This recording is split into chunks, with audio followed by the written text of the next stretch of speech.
How do behavioral science practitioners get people to conserve energy, increase compliance with medication regimes, reduce misinformation, or improve tax collection?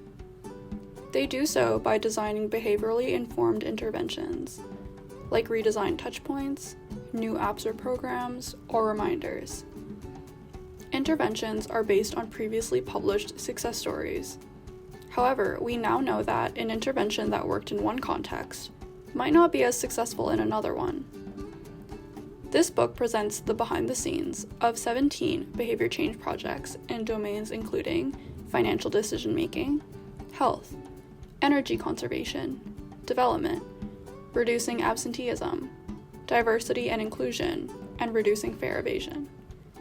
What inspired each project? How did the project actually evolve? How was the behavior change setting similar to or different from the original study? Was the project successful, and why or why not? This book not only illustrates how behavioral science can influence the world around us, but also provides practitioners with invaluable guidance on what works, what doesn't, and when.